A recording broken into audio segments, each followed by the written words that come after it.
കുട്ടികളുടെ social media ഉപയോഗം സംബന്ധിച്ച് നിരവധി ചർച്ചകൾ ഉയർന്നു വന്നിട്ടുള്ളതാണ്. ഇപ്പോഴിതാ കേന്ദ്ര സർക്കാരിന്റെ ഭാഗത്തുനിന്ന് വളരെ നിർണായകമായൊരു നീക്കമുണ്ടായിരിക്കുകയാണ്. 18 വയസ്സിന് താഴെയുള്ള കുട്ടികളുടെ സോഷ്യൽ മീഡിയ ഉപയോഗത്തിന് കൃത്യമായ പ്രായപരിധിയും നിയന്ത്രണങ്ങളും വരാൻ പോകുന്നു. എന്താണ് വ്യവസ്ഥകൾ?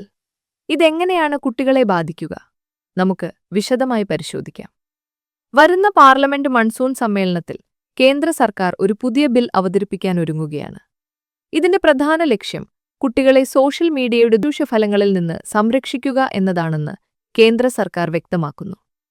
സോഷ്യൽ മീഡിയ കുട്ടികളിൽ വലിയ രീതിയിലുള്ള മാനസികാരോഗ്യ പ്രശ്നങ്ങൾ ഉണ്ടാക്കുന്നു എന്നാണ് IT കേന്ദ്രമന്ത്രി അശ്വിനി വൈഷ്ണവ് കഴിഞ്ഞ ദിവസം വ്യക്തമാക്കിയത്. ഇത് വെറുമൊരു നിരോധനമല്ല, മറിച്ച് നിയന്ത്രണമാണ് എന്ന് അദ്ദേഹം കൃത്യമായി പറഞ്ഞിട്ടുണ്ട്. പ്രായപരിധി തിരിച്ചുള്ള നിയന്ത്രണങ്ങളാണ് സർക്കാർ കൊണ്ടുവരാൻ ഉദ്ദേശിക്കുന്നത്. 3 വിഭാഗങ്ങളിലായാണ് ഈ നിയന്ത്രണങ്ങൾ നടപ്പിലാക്കുക. ആദ്യത്തെ കാറ്റഗറി 8 മുതൽ 12 വയസ്സുവരെയുള്ള കുട്ടികളുടേതാണ്. ഈ പ്രായത്തിലുള്ളവർക്ക് കർശനമായ നിയന്ത്രണങ്ങളുണ്ടാകും.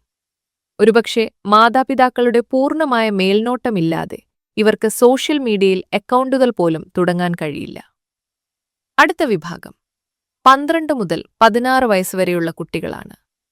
ഇവർക്ക് സോഷ്യൽ മീഡിയ ഉപയോഗിക്കാം, പക്ഷേ ഫീച്ചറുകളിൽ കർശന നിയന്ത്രണമുണ്ടാവും. 16 മുതൽ 18 വയസ്സുവരെയുള്ള കുട്ടികളാണ് മൂന്നാമത്തെ കാറ്റഗറി. പ്രായപൂർത്തിയാകുന്നതിന് തൊട്ടു മുൻപുള്ള ഘട്ടം എന്ന നിലയിൽ ഇവർക്ക് കുറച്ചുകൂടി ഇളവുകളുണ്ടായേക്കാം. പക്ഷേ സോഷ്യൽ മീഡിയ ഉപയോഗത്തിലും ഉള്ളടക്കത്തിലും കർശന നിരീക്ഷണമുണ്ടായേക്കും.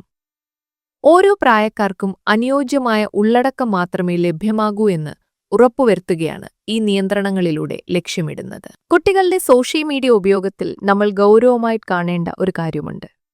അമിതമായ സോഷ്യൽ മീഡിയ ഉപയോഗം കുട്ടികളിൽ ഡിപ്രഷൻ, ഉറക്കമില്ലായ്മ, സൈബർ ബുള്ളിയിങ് തുടങ്ങിയവയ്ക്ക് കാരണമാകുന്നുണ്ട്. ഇൻസ്റ്റഗ്രാം റീൽസിലും മറ്റും കാണുന്ന പെർഫെക്റ്റ് ജീവിതങ്ങൾ കണ്ട് സ്വന്തം ജീവിതത്തിൽ നിരാശ തോന്നുന്ന കുട്ടികളുടെ എണ്ണം കൂടുകയാണ്. അതുകൊണ്ടുതന്നെ കുട്ടികളുടെ സോഷ്യൽ മീഡിയ ഉപയോഗത്തിലും ഉള്ളടക്കത്തിലും നിയന്ത്രണങ്ങൾ അനിവാര്യമാണ് എന്ന് തന്നെയാണ് വിദഗ്ധർ അഭിപ്രായപ്പെടുന്നത്.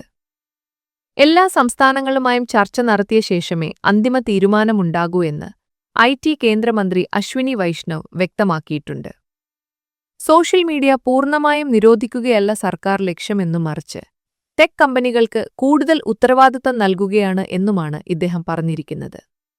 നിയമം നിലവിൽ വന്നാൽ കുട്ടികളുടെ പ്രായം വെരിഫൈ ചെയ്യാനുള്ള കൃത്യമായ സംവിധാനം കമ്പനികൾ ഒരുക്കേണ്ടിവരും. ഒപ്പം തന്നെ ഓരോ പ്രായവിഭാഗത്തിലുമുള്ള കുട്ടികളുടെയും ഉള്ളടക്കം കർശനമായി ഉറപ്പുവരുത്തുകയും ചെയ്യേണ്ടിവരും. ഈ വിഷയത്തിൽ മുതിർന്നവരുടെ പങ്കും വലുതാണ്. കുട്ടികളോട് സംസാരിക്കാനും അവരുടെ ഡിജിറ്റൽ ലോകത്തെക്കുറിച്ച് ധാരണയുണ്ടാക്കാനും മാതാപിതാക്കൾ ശ്രമിക്കണം. എന്തായാലും കേന്ദ്ര സർക്കാരിന്റെ ഈ നീക്കത്തെ നിങ്ങൾ എങ്ങനെ കാണുന്നു? ഇത് കുട്ടികളുടെ സ്വകാര്യതയിലേക്കുള്ള കടന്നുകയറ്റമാണോ അതോ അനിവാര്യമായൊരു സുരക്ഷാ നടപടിയാണോ? നിങ്ങളുടെ അഭിപ്രായങ്ങൾ താഴെ കമന്റ് ചെയ്യുക. ഈ വീഡിയോ ഉപകാരപ്പെട്ടുവെങ്കിൽ ഷെയർ ചെയ്യാനും ചാനൽ സബ്സ്ക്രൈബ് ചെയ്യാനും മറക്കരുത്. അടുത്ത വീഡിയോയിൽ കാണാം. നന്ദി.